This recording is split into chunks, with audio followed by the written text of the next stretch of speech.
Hello and welcome everybody to another episode of Books and Bytes. Today, we're diving deep into, a true classic, John Stuart Mill's On Liberty. You sent this one over, so clearly you're ready to really wrestle with some big ideas about, freedom, individuality, and basically how we all live together. And On Liberty is the perfect wrestling partner for all that. It's a book that still gets people riled up even now, over 150 years after it was written. Okay, so for anyone who hasn't actually, cracked open their copy yet, let's give everyone a quick roadmap of what we're talking about today. So Mill's big idea is, maximum freedom. And this is important, not just any kind of freedom, right? He's talking about really thinking for ourselves, living how we want, as long as, we aren't hurting others. And that right there, that's a crucial point. Mill is not saying go wild and do whatever you want. It's not about individuals running amok with no regard for others. He's very clear that the freedom he's advocating for has limits. And those limits, well, they're defined by something he calls the harm principle. Right. The famous harm principle, everyone's heard of it. So in a nutshell, what Mill is saying is the only good reason, the only legit reason to restrict someone's freedom is if what they're doing is going to hurt someone else, Yeah. their own life, their own choices. Even if, I don't know, even if they seem foolish to other people, Mill says, back off. Exactly. And this whole harm principle thing, it doesn't just apply to what you do. It's even more important when you think about what we think and what we say. Mill argues we should be able to say any opinion we have, no matter how unpopular it is, no matter if other people think it's offensive.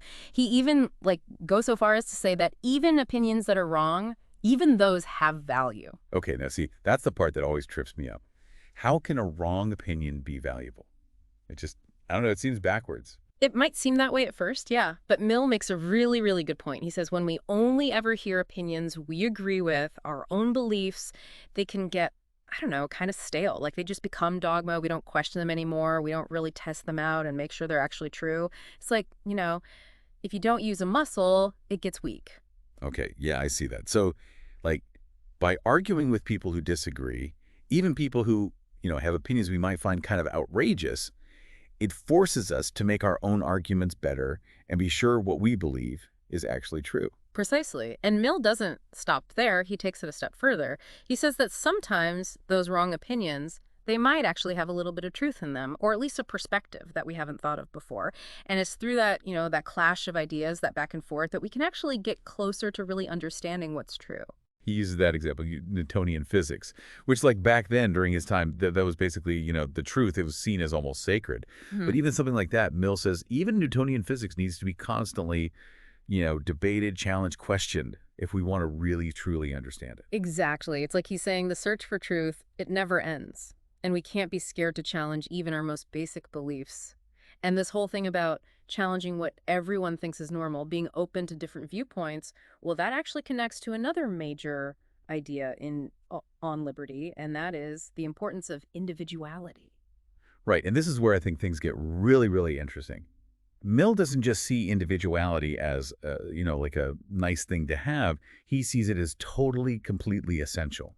Essential for individuals to grow NAD, for society to make any progress. Absolutely. And for Mill, individuality, it's not just about, oh, I'm different just to be different. It's about figuring out what your own unique talents are, what Yeah. you're passionate about, and then really developing your mind, your character, and living in a way that feels true to yourself, even if that means, sometimes you got to go against what everyone else is doing.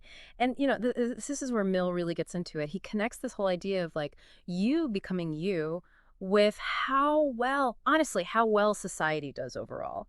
He's saying a society that's all about fitting in, all about being the same, well, that society is going to get stuck. It won't go anywhere. Yeah, it's what's that saying? The nail that sticks out gets hammered down. Mill would probably say, well, then you end up with a really boring house. Exactly. He's worried that if you don't have people who are willing to be different, to say, hey, wait a minute, to the way things are, to try new stuff, to push the boundaries, we end up with what he calls collective mediocrity. And nobody wants that. And he even uses China as an example of this, right? His point being, even if you don't have a dictator or a king, just having a culture where everyone's pressured to conform, that alone can really hold a society back. Right on. He saw China, at least back in his day, as a place that got, I don't know, kind of trapped by its own traditions. Individuality wasn't really a thing. It was all about doing what you were supposed to do, fitting the mold. And Mill worried that the same thing could happen in the West if people weren't careful, if they didn't fight back against that pressure to just blend in. So it's not even enough just to live in a place where, like, technically you're allowed to be free. For Mill, you got to really cultivate that freedom in yourself, and you got to support it in other people. You got to be cool with standing out, with being different, with challenging the rules, even when it's kind of scary or awkward. 100%. That's where his whole thing about eccentricity comes in. Now, he doesn't mean everyone needs to be like, wearing a top hat and a monocle, but he is saying we should celebrate the people who are willing to be different, who don't just follow the crowd, the ones who make their own path. Because those are the people who make us question what we think we know. They make us think differently, and that's what pushes everyone forward in the end. You got it.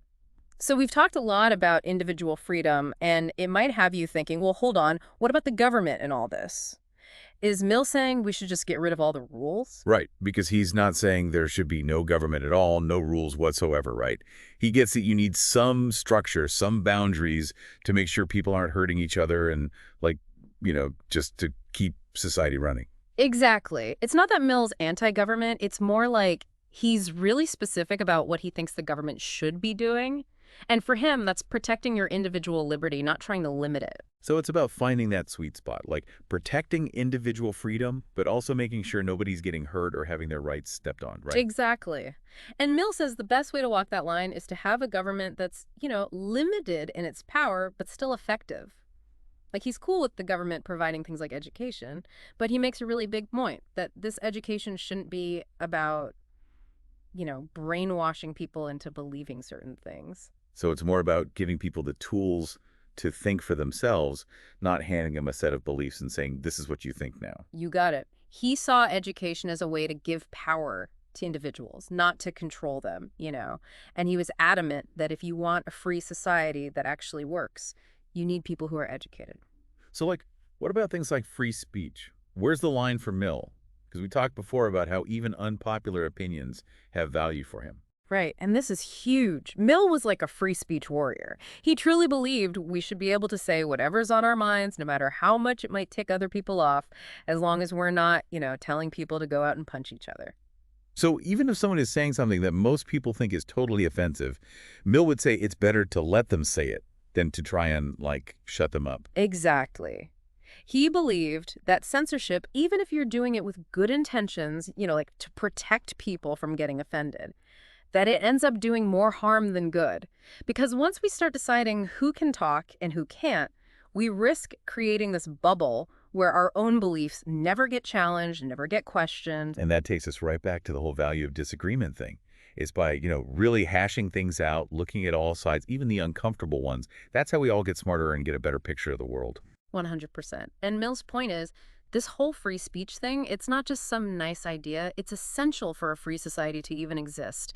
He argues that the minute you start censoring ideas, even the ones that make us cringe, well, you're opening the door for someone to say, you can't say that either, or that, and then where are you? Yeah, because then who gets to call the shots? Who gets to say what flies and what doesn't?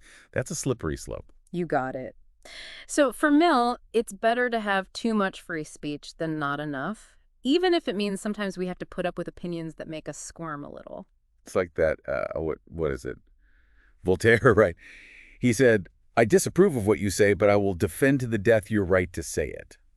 That feels like, Mill in a nutshell right there. Totally. And that's what makes it tricky, Yeah. living in a society where we take individual freedom seriously, Yeah. because it means we got to be okay with people saying stuff that rubs us the wrong way, stuff we might even think is dangerous, Yeah, which is like way easier said than done. When you hear something you really disagree with, especially if it challenges something you really believe in, your instinct is to shut that down. Oh, absolutely.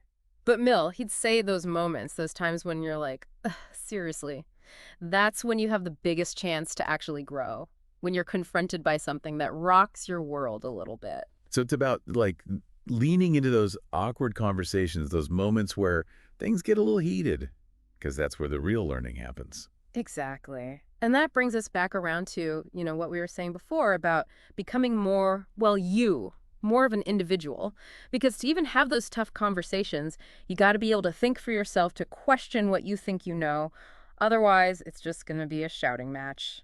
It's like he's saying a society full of people who just follow the leader, that's never going to be a place where you get real freedom or new ideas. Mhm. We need those people who are like, I don't know about that. The ones who shake things up and get everyone thinking. Exactly. And he's reminding us this isn't just, some philosophy lecture. This stuff matters for how we live our everyday lives, how we treat each other, how our whole society is put together. Right, like if we really take Mill to heart, it means we got to rethink, well, everything, education, government, how we act with each other day to day. Absolutely. Reading on liberty, it's like a call to action.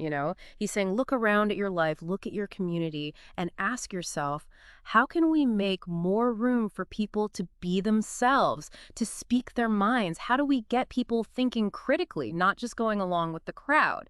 How do we fight back against that pull toward just being, well, average? Those are some big questions. And I got to say, they feel even more relevant today than they were back when Mill was writing. 100%. We're living in a world where it's so easy to just get stuck in our own little bubbles.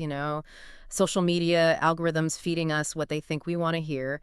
It takes real effort to break out of that. And Mill's message, it's like a giant flashing neon sign reminding us that real freedom, the kind that lets people blossom and create amazing things, it's not going to just fall into our laps. We got to fight for it, even when it's uncomfortable. Couldn't have said it better myself. And on that note, I think we've done our deep dive on John Stuart Mill's On Liberty. It's a book that really sticks with you, and hopefully, this chat has given you all some new ways to think about just how important individual freedom is, how valuable it is to have people who disagree with us, and how much work it takes to build a world where everyone feels like they can truly be themselves. So well said. And with that, until next time.